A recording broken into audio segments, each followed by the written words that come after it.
우리 같이 인사하겠습니다. 주의 이름으로 잘 될 것입니다. 더 잘 될 것입니다. 끝없이 잘 될 것입니다. 아멘.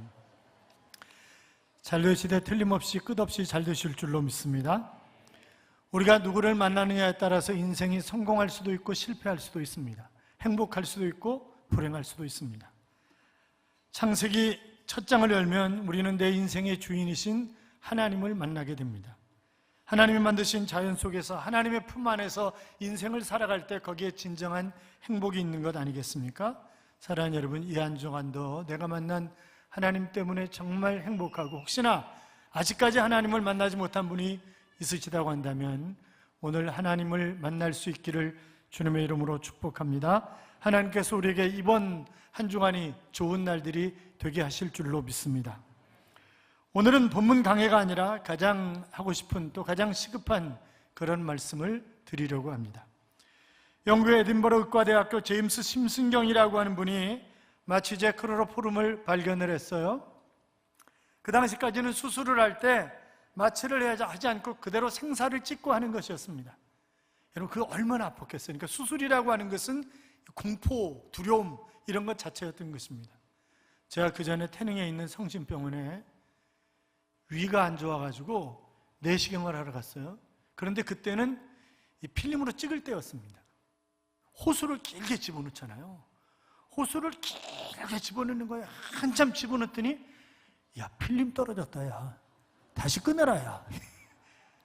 야, 그때 정말 힘들더라고요. 자, 그런데 이 심승경이 발견한 클로로포름 덕분에 그 뒤에 많은 사람들이 수술의 공포에서 벗어나게 되었던 것입니다. 그가 나이 많이 들었을 때 제자들이 찾아와서 이렇게 물었습니다. 선생님의 인생에 있어서 가장 중요한 발견이 무엇입니까? 라고 질문을 한 거예요. 답이 뭐가 나올 것을 기대하면서, 클로로포름이라고 하는 답이 나올 것을 기대하면서 질문을 한 것입니다. 그런데 이 심승경이 하는 얘기가, 내 인생에 있어서 가장 중요한 발견은 내가 죄인이라고 하는 사실과 내 죄 때문에 예수 그리스도께서 이 땅에 오셔서 십자가에 못 박혀 돌아가심으로 나를 구원하셨다는 것, 그것이 내 인생의 최대의 발견이라네, 그렇게 대답을 하는 것이었다고 합니다. 사랑하는 여러분, 여러분도 그렇습니까? 인생에 있어서 최고의 발견이 예수 그리스도이신 분은 크게 한번 아멘? 아멘. 그렇습니다. 하나님께서 인간을 창조하시고 또 그것도 맨 마지막에 창조를 하셨잖아요. 인간이 하나님이 천지를 창조하시는데 조금이라도 도움이 되었다, 그런 소리를 아예 하지 못하도록 맨 마지막에 인간을 만드셨는데, 그런데 여러분, 인간을 만드신 과정까지의 그 스케줄을 쭉 보세요. 첫째 날 빛 만드셨죠? 둘째 날 궁창 만드셨습니다. 셋째 날 육지에, 넷째 날 일월성신, 다섯째 날 어리와 조류, 여섯째 날 짐승, 남자 여자. 그런데 점점 완전해져 가는 거예요. 그러면 하나님이 창조하신 것 가운데 가장 그래도 완전에 가까운 것이 뭐예요? 여자예요. 여자. 맨 마지막에 여자를 만들었잖아요. 그러니까 여자들은 남자들보다 하나님 앞에 더 많이 감사해야 되고 더 많이 하나님을 찬양해야 된다고. 그래서 교회 안에 보면 남자들보다 여자가 또 훨씬 더 많잖아요. 여러분, 이것은 하나님의 은혜이고 하나님의 축복입니다. 그렇잖아요. 첫날부터 하나님이 인간을 만드셨다고 한다면 창조 과정에 있어서 인간이 얼마나 힘들었겠어요. 그런데 모든 것을 다 만들어 놓으시고 마지막 인간을 만드시고 번성하라, 땅에 충만하라, 다스리라, 이런 복을 선언하시는 것을 우리가 볼 수 있는데, 창세기 1장 22절도 마찬가지고 28절도 마찬가지고 하나님의 복을 주시며, 여러분 1장 32절 가운데, 1장에 32절이에요. 그런데 32절 가운데 하나님이라고 하는 단어가 30번씩이나 나와요. 그 하나님이 결국 우리 인생에 개입하셔서 우리를 잘되게 하시는 그런 하나님이신데, 그 하나님이 우리에게 복을 주시되, 그런데 그 단어가 하나님께 적용될 때에는 찬송한다라고 하는 그런 의미가 있지만, 인간에게 적용될 때에는 잘되게 한다라고 하는 그런 의미가 담겨져 있는 그런 단어입니다. 자, 본문을 다시 한번 읽어봐요. 같이 읽어요. 하나님이 그들에게 복을 주시며 하나님이 그들에게 이르시되 생육하고 번성하여 땅에 충만하라, 땅을 정복하라, 바다의 물고기와 하늘의 새와 땅에 움직이는 모든 생물을 다스리라 하시니라. 아멘. 자, 다스린다고 하는 말은 결국 하나님의 뜻이 아닌 것에는 절대 굴복하지 않는다라고 하는 소극적인 그런 의미가 있는가 하면 적극적으로 하나님의 뜻에는 내가 순종한다라고 하는 그런 의미가 담겨져 있는 단어가 여기 다스린다라고 하는 그런 단어입니다. 그래서 하나님의 다스림을 받을 때 우리가 하나님의 은혜 속에 살아갈 수 있는 것 아니겠습니까? 그런데 언제부터인가 예수 믿는 사람들도 하나님이 다스리는 그런 삶에 순종하지 않는 삶을 살아가고 있는 것입니다. 한국교회는 1960년대 이후에 폭발적인 그런 성장을 해왔습니다. 한국교회 성장 이면에는 교회 학교의 역할이 대단히 컸다라고 하는 것을 부인할 수 없을 것입니다. 그러나 한국교회는 통계적으로 1992년부터 마이너스 성장을 했다고 교회 연감이라든지 이런 데 나와 있지만, 그러나 사실은 1988년 서울올림픽을 기점으로 해서 한국교회는 마이너스 성장을 한 것입니다. 왜냐하면 1980년대 말 90년대 초에 일산, 분당, 삼본 이런 도시들이 생겨났잖아요. 그러면서 거기로 흡입된 그런 교인들의 숫자만 플러스했지 그쪽으로 빠져나간 그런 교인들의 숫자를 마이너스 하지 않았단 말이죠. 그래서 약간 성장한 것처럼 보이지만 실질적으로는 마이너스 성장을 해간 것입니다. 갈수록 전도하기가 쉽지 않고 갈수록 믿음 좋은 성도를 만나기가 쉽지 않습니다. 그래서 점점 이 대한민국 사회의 영향력을 크리스찬들이 잃어가고 있습니다. 그리고 복음화율을 떨어뜨린 그런 결과를 가져왔다고 하는 사실을 우리는 잘 알고 있습니다. 복음이 들어온 지 25년이 지난 1910년 6월에 에딘버러 선교대회가 열렸어요. 그때 한국 대표로 바로 한국에서 복음을 전하던 마페 선교사님과 윤치호 선생님이 대표로 참석을 하신 것입니다. 그런데 한국에 관한 선교 보고를 이 마페 선교사님이 하시면서 이 한국은 비기독교 국가이지만 그러나 100년 안에 이 대한민국이 복음화될 것이고 그리고 정말 폭발적으로 성장하는 영적 강국이 될 것이다 라고 하는 그런 보고를 했습니다. 그 이유는 새벽 기도회와 금요 기도회가 정말 뜨겁게 진행이 되고 있을 뿐만이 아니라 한국교회 성도들이 정말 열심히 복음을 전하고 있고 그리고 성경을 너무나 사랑하기 때문에 그래서 틀림없이 100년 안에 선교 강국이 될 것이다 라고 하는 그런 보고를 했는데 정확하게 그 보고는 맞아떨어졌습니다. 그러나 100년이 지난 오늘은 어떻습니까? 여러분 1년에 1000개 정도의 교회가 새로 생겨납니다. 그런데 4000교회가 없어지고 있습니다. 그러니까 1년에 3000교회가 없어지고 있는 거예요 지금. 세계 2차 대전이 끝난 후에 영국 교회가 급격하게 감소하기 시작했습니다. 왜냐하면 버스나 전철이나 이런데 이상한 소리를 써놓고 다닌 거예요. 아무래도 하나님이 살아계시다는 건 거짓말인 것 같다. 그러니까 내 이상껏 즐겨라 이렇게 버스에다 써놓고 돌아다닌 거예요 영국 사회가.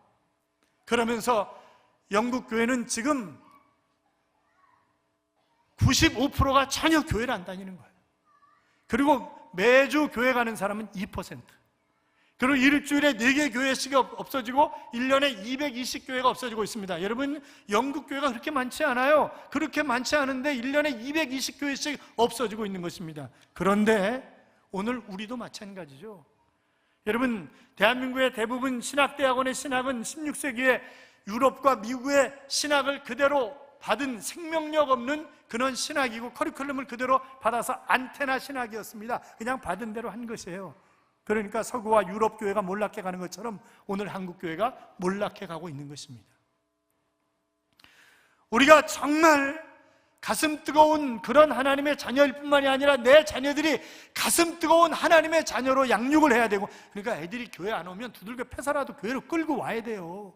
그렇잖아요. 여러분 옛날에 보세요. 옛날에 저희는 어머니가 아이를 등에 업고 남편이 혹시나 깰까봐 등에 업고 한 아이는 손에 잡고 이러면서 새벽에 나와서 눈물을 흘려 하나님 앞에 기도한 것입니다. 어제 술 잔뜩 마시고 들어와가지고 애들 두들겨 패고 마누라 두들겨 패고 이런 남편을 위해서 눈물을 흘리면서 하나님 내 남편을 긍휼히 여겨달라고 울면서 기도한 것 아니겠어요? 그러니까 손에 끌려온 등에 있는 아이는 어차피 잘 모르는 거니까 손에 끌려온 아이는 아니 엄마가 하나님 앞에 기도할 때 아빠 빨리 죽여주세요 이렇게 기도해야 되는데 왜 엄마가 아빠를 위해서 이렇게 기도하냐 이해가 안 되지만 그러나 그 기도 소리를 듣고 자란 아이들 그리고 그 어머니 때문에 한국교회 가정이 그리고 한국교회가 살아난 것 아니겠어요? 그것을 우리가 부정할 수가 없는 것입니다. 그런데 오늘 심각하게 지금 영적인 무감각, 영적으로 무능한 그런 교인들이 되어버렸다고 하는 사실 때문에 너무나 가슴이 아픕니다. 그것은 학교도 마찬가지죠. 언젠가 텔레비전에서 한 고등학교 교실을 몰래 찍어가지고 교실 붕괴라고 하는 그런 이야기를 내보낸 적이 있습니다. 어느 아이들은 엎어져 자는 거예요. 그리고 달랑달랑거리는 거예요. 계속 핸드폰 보고 막 만지고 이러고. 그러니까 수업 시간에 수업을 정상적으로 하는 게 아니죠. 하기사 제가 꽤 오래전에 대학에서 세계종교사를 가르칠 때였는데 한 녀석이 수업 시간에 화장실을 가면서 교수님! 화장실 좀 야 임마 질문하는 것도 아니면서 화장실 가면 뒷문 그냥 슬쩍 열고 갔다 오지 왜 교수님 이러면서 화장실 간다고 이래. 너 왜 지금 수업 중간에 화장실 가? 그러니까 어젯밤에 술을 너무 많이 마셔가지고요. 그놈이 신학과 놈이에요. 그러니까 이게 학부에서도 그런 사태가, 그러니까 수도권 대학은 수도권 대학을 가야 되겠는데 제일 점수가 낮은 신학과에 들어온 거죠. 그러니까 이게 신학과는요 점수가 아주 좋은 아이들도 많은 반면에 아주 안 좋은 아이들이 많아가지고 걔네들이 평균 점수를 떨어뜨려주고 있는 거예요. 그러니까 수도권 대학 그냥 온 거지 이거는. 그리고 복수 전공해서 딴 데로 가는 거예요. 그러니까 이런 심각한 문제가. 그러니까 교실에 들어가 여자 선생님이 애를 끼고 야야 일어나라니까 내버려 둬요. 내 인생 책임질 거요? 이게 학생놈이 하는 말이에요. 그러니까 저 같으면 바로 귓방맹이를 갈겼을 텐데 못 갈고 있는 거죠. 아니 그건 학교가 아니라 군대도 그렇더라고. 군대도. 제가 너무 지금도 가슴이 아픈 게 그때 연천인지 어딘지 이제 그 교인들하고 같이 위문 예배를 드리러 갔을 때예요. 근데 빽빽하게 들어차 있으니까 이제 중간에 막 통로에 의자 놓고 막 이러고 쭉 왔는데 키 큰 놈이 병장이 앉았어요 앞에. 그러니까 대대장이 와가지고 뭐라 그러시냐면 야야 뒤로 가라 그랬더니 됐어요 이러는 거예요. 그러니까 아무 소리 못하고 가시더라고 그냥. 근데 또 한 바퀴 돌고 오더니 야 그러지 말고 뒤로 가 그러니까 됐다니까요 이러는 거예요. 그래도 한 5분 있다 다시 와가지고 그러지 말고 야 뒤에 사람 너 때문에 안 보이잖아 뒤로 가는. 냅둬요 그냥. 제가 발보 죽이고 싶더라고. 그게 군대냐고. 그렇잖아요. 있을 수 있는 일이냐고요. 그런데 요새 그렇다는 거예요. 물론 거기만 그랬을 거예요. 틀림없이 대부분은 안 그런데 소대장이 대대장 앞에서 맞담배질을 안 하나 저는 너무너무 충격을 받고 군대로 해서 더 많이 기도해야 되겠다 하는 그런 생각을 하게 됐습니다. 그러니까 학교도 마찬가지고요. 전부 다 마찬가지예요. 사랑하는 여러분, 교실 붕괴가 염려가 됩니까? 그러나 더 중요한 것은 급격한 교회 학교의 감소를 우리는 정말 고민해야 되고 다음 세대를 어떻게 키울 것인가라고 하는 그런 고민을 부지런히 우리가 해야 하는 것입니다. 1997년부터 2002년까지 중고등부가 무려 31.9%가 감소했습니다. 별로 놀라시지도 않네. 31.9%가 줄어들었다고요, 교회 학교가. 지금 10대 아이들이요, 예수 믿는 거 10%도 안 돼요. 지금 그런 상황이에요. 옛날에는 작년보다 아이들이 많았습니다, 교회에. 그런데 작년에 3분의 1 아이들이 모이는 교회면 엄청나게 많이 모이는 거예요. 울산에 있는 목사님 와가지고 그러더라고요. 울산 시내를 전부 조사했더니 교회 학교가 3분의 2가 없다는 거예요. 아니, 대한민국에 이미 4분의 1밖에 교회 학교를 운영하고 있지 않아요. 교회 학교가 없어요, 이미. 지금 그런 상황이에요. 그럼 다음 세대에 희망이 있겠냐 말이죠.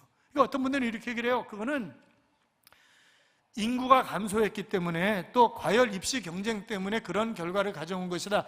그렇게 얘기하는데 그것이 틀린 얘기는 아니지만, 그러나 더 심각한 것은 교회 중직자부터 자기 자녀를 교회 안 데리고 온다는 것이 신앙은 자유라고 얘기를 하면서 그게 더 큰 문제라고요. 그렇잖아요. 여러분 자녀들만 100% 끌고 나와보세요. 교회 학교들이 왜 죽겠어요? 그렇잖아요. 그러니까 우리가 이 아이들의 믿음에 대해서 그럼 내가 왜 아이들을 안 끌고 와요? 천국에 대한 그런 믿음이 없기 때문에 그래요. 천국에 대한 믿음이 없기 때문에, 정말 천국과 지옥이 있다는 사실을 내가 분명히 믿는다고 한다면 그 아이들을 안 데리고 올 수가 없을 거예요. 지금 어머니들이 모유를 먹이는 어머니들이 얼마나 되겠어요, 여러분? OECD에서 아이들을 언제까지 모유를 먹여야 되는가? 24개월 먹여야 된다는 거예요. 24개월. 그런데 우리나라 여인들이 아이를 낳으면 일단 젖을 물리는 사람은 96%라는 거예요. 그래도 모성애 때문에. 그런데 6개월이 지나면 18.3%밖에 안 된다는 거예요. 1년 지나면 아예 없고. 여러분, 머리 좋은 아이들은 다 뭐예요? 어머니의 젖을 먹고 자란 아이들이라는 거예요. 그리고 어머니 자신도 모유를 먹여야 유방암 발병률이 낮아질 뿐만이 아니라 골다공증도 걸리지 않는다는 거예요. 그런데 내가 아이한테 젖을 먹이지 않은 사람들이 유방암에 걸리고 골다공증에 걸리는 확률이 훨씬 더 크다는 거예요. 그러니까 여러분, 모유를 먹여야 돼요. 그런데 왜 안 먹이냐고 그렇게 물어보니까 이렇게 대답하는 사람이 제일 많대요. 나도 몸매 관리해야 되잖아요. 나도 몸매 관리해야 되잖아요. 뿐만이 아니라 내가 젖이 정상적으로 나와서 젖을 얼마나 먹는지, 충족하게 먹는지 아닌지 잘 판단을 할 수 없으니까 못 먹이었다는 거죠. 그래서 우유 섞여서 먹이다가 결국 나중에는 우유만 먹인다고 하는 거죠. 사랑하는 여러분, 하나님은 우리에게 번성하고 충만하고 다스리라 그렇게 약속을 하셨는데 여러분 잘 돼야 되잖아요. 제가 젊은 부부에게 다시 한번 부탁을 드립니다. 애 좀 제발 많이 낳으세요. 대답을 아무도 안 해. 애를 제발 좀 많이 낳으세요. 가만히 놔도 제일 먼저 없어질 나라가 대한민국이라고 그렇게 얘기를 하잖아요. 인구 절벽이라고 얘기하지 않습니까? 사랑하는 여러분, 우리가 광야 같은 세상을 살아가면서 해야 할 일은 바로 번성하는 것입니다. 땅에 충만한 것입니다. 그리고 다스리는 삶을, 정복하는 삶을 살아가는 것입니다. 시편 127편 4절에 보시면 젊은 자의 자식은 장사의 수중에 화살 같으니 이것이 그 전통에 가득한 자는 복이 있도다. 저희가 성문에서 그 원수와 말할 때 수치를 당하지 아니하리로다 그랬습니다. 누가 복 있는 사람이라고요? 자식이 많은 사람이 복 있는 사람이라고요. 자식이 많은 사람이. 복 있는 사람들이 되시기를 축원합니다. 애를 안 낳고 싶으신 거예요. 여러분의 가정의 자녀들이 태어나서 건강하게 잘 자라서 가족이 많아지고 그래서 가족이 번성하고 교회도 마찬가지죠. 교회도 교회학교가 끊임없이 성장하고 성숙을 해야지 교회학교 인원이 점점 줄어든다 이러면 그것도 보통 문제가 아니잖아요. 그래서 저희는 그나마 좀 교회학교가 열심히 성장하고 있어서 참 감사합니다만 여러분 여기 생육하고 번성이라고 하는 말이 대단히 중요한데 생육이란 없는 상태에서 있게 하는 것이 생육입니다. 번성이라고 하는 라바라고 하는 단어는 크게 되게 한다, 위대하게 되게 한다, 점점 많아진다라고 하는 그런 의미인데 하나님은 우리가 번성하기를 원하시는 하나님이시기 때문에 창세기 47장 24절에도 보면 이스라엘 족속이 애굽 고센 땅에 거주하며 거기서 생업을 얻어 생육하고 번성하였더라. 이 생육하고 번성했다 이런 단어가 얼마나 많이 등장하는지 몰라요.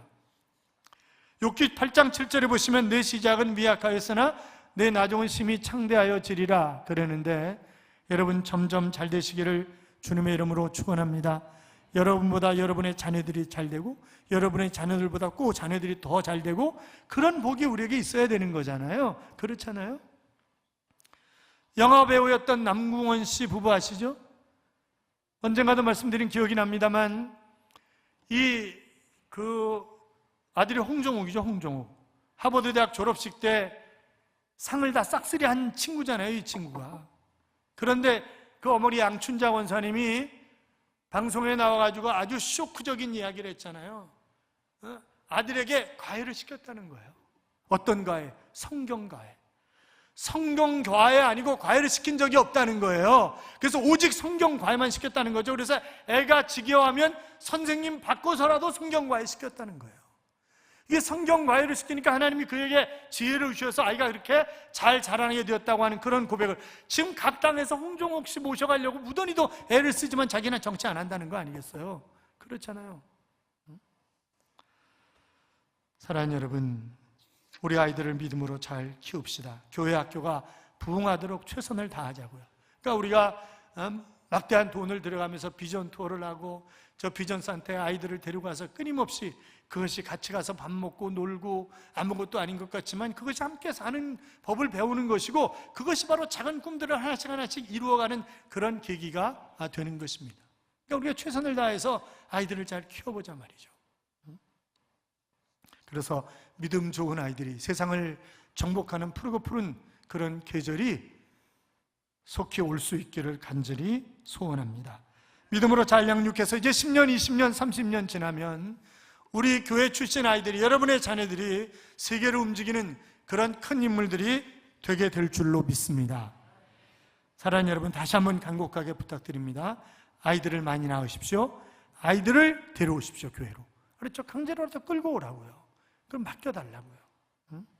그리고 제가 신학대학원 원장이라 꼭 부탁드리는 것은 아닌데 좋은 아이들을, 정말 좋은 아이들을 신학으로 보내주십시오. 그러니까 좋은 놈은 의대, 법대 보내고 따라지 같은 애만 신학 가라 이러면 안 돼요. 넌 공부 못하니까 신학 가라 이러면 안 된다고. 그렇잖아요. 정말 똑똑하고 그래야 우리 민족이 희망이 있는 거예요. 그렇잖아요. 그러니까 정말 좋은 애들의 신학을 보내주셔야 되는 거예요.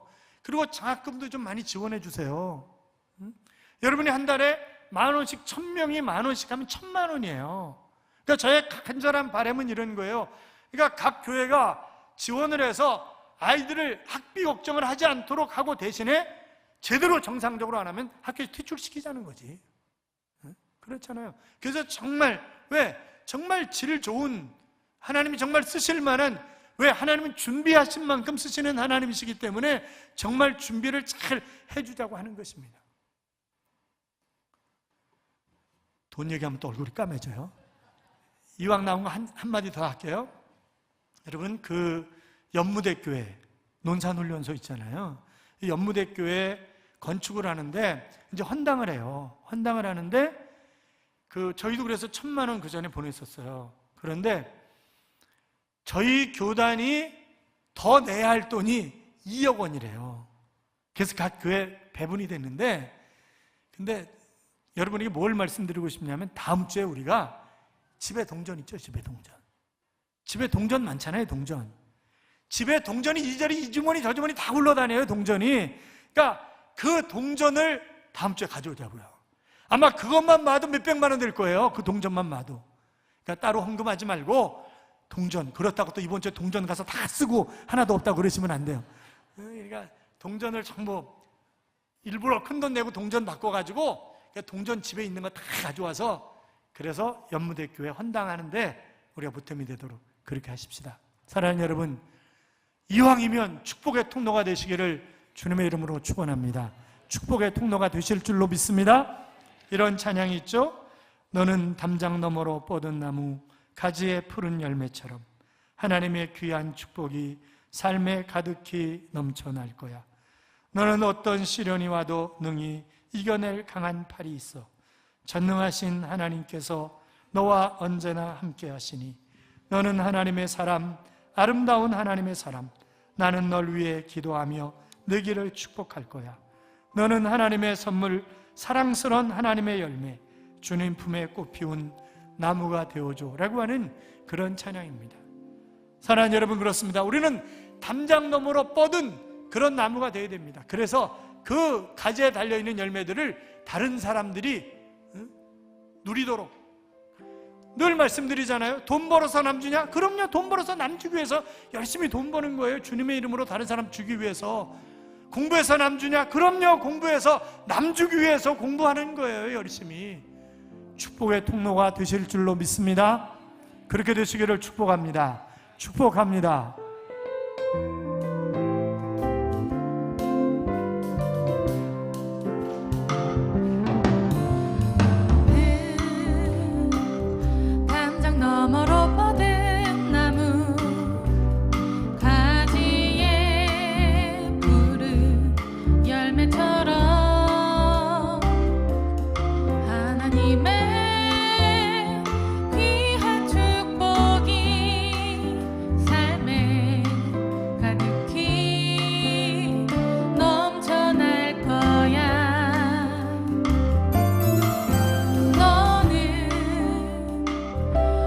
시련이 와도 능히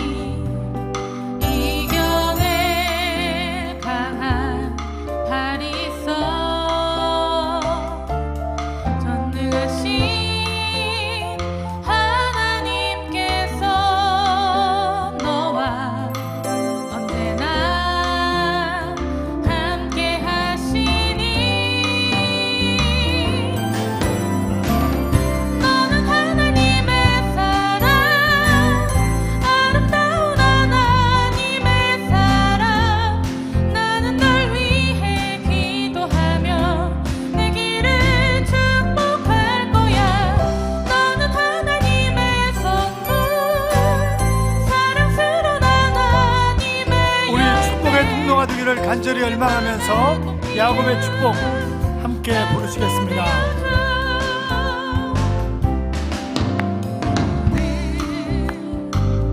담장 너머로 뻗은 나무 가지에 푸른 열매처럼 하나님의 귀한 축복이 삶에 가득히 넘쳐날 거야. 너는 어떤 시련이 와도 능히 이겨낼 강한 발이 있어. 전능하신 하나님께서 너와 언제나 함께 하시니.